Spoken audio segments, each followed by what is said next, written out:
Hi there. I've had a very intense month this month. Just so much has happened. I just want to be an encouragement to anyone else who's found themselves a target of bad leadership and didn't know which direction to turn.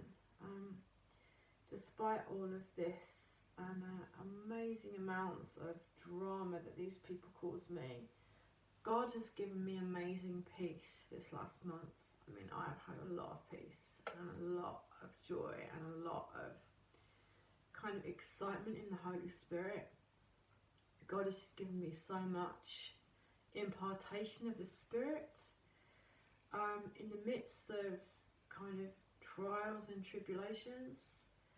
But I need to talk about what is actually coming against me, because I spoke about the Bilderberg group and how they kind of have it in for me, which sounds like I've got a delusional problem, but they really do have it in for me. And I haven't gone through the details of why I seem to be a chosen one, you know. But sometimes you find yourself in these strange situations and you just don't know what to do.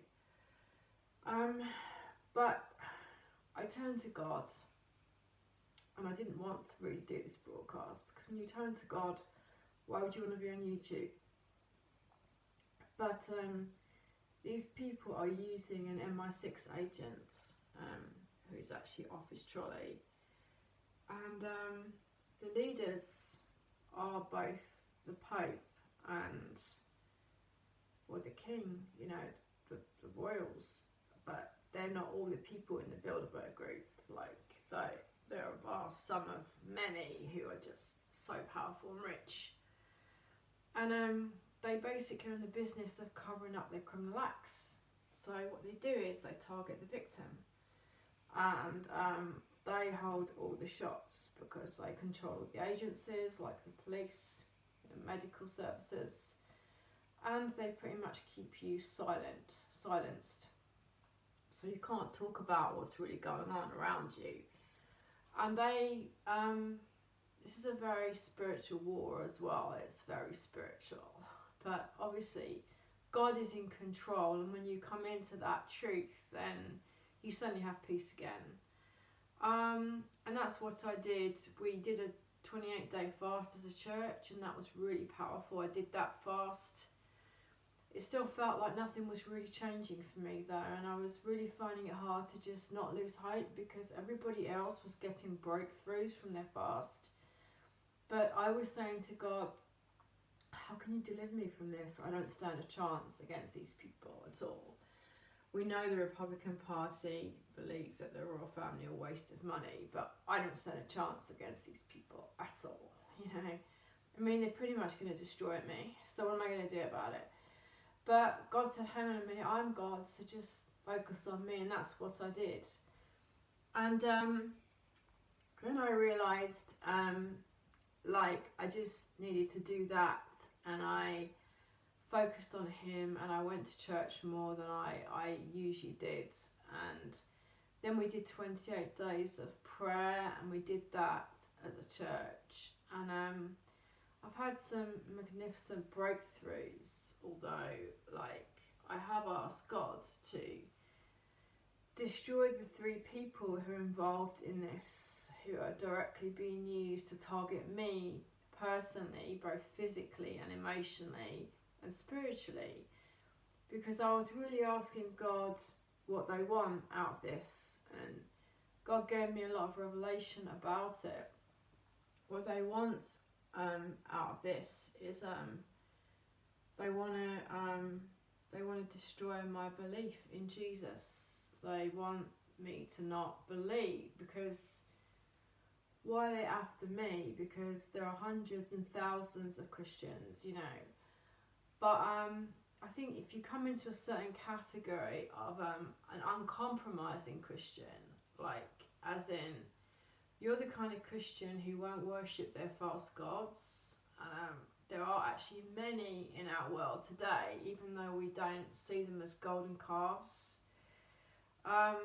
And there are many Christians out there who are Christians, but they still compromise their faith in many ways.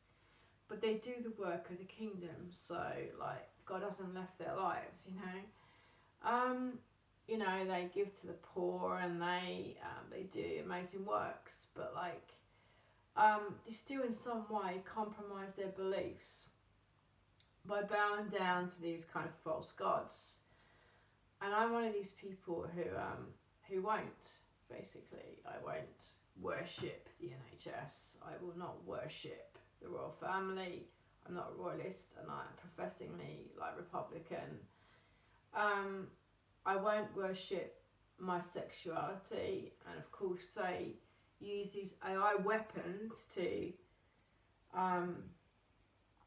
cause me AI rape, which is like a little contraceptive implant which is shot discreetly in the back of the head and the neck, and then it jolts your body into an unwanted sexual reaction which is supposed to drive you to suicide, you know. And if you're not wise about it, you won't know what to do to get rid of it. So like you've got no choice but to know what to do and to remove it, which I've done effectively for many years. But the problem with this is, even though I have done that with God's direction, so I can live a normal life, it pretty much takes up the whole day, which means this agenda has just destroyed my time for 15 years. And even though me and my sister graduated around the same time at very good universities, she's gone to the top in her career and I've done absolutely nothing with mine, because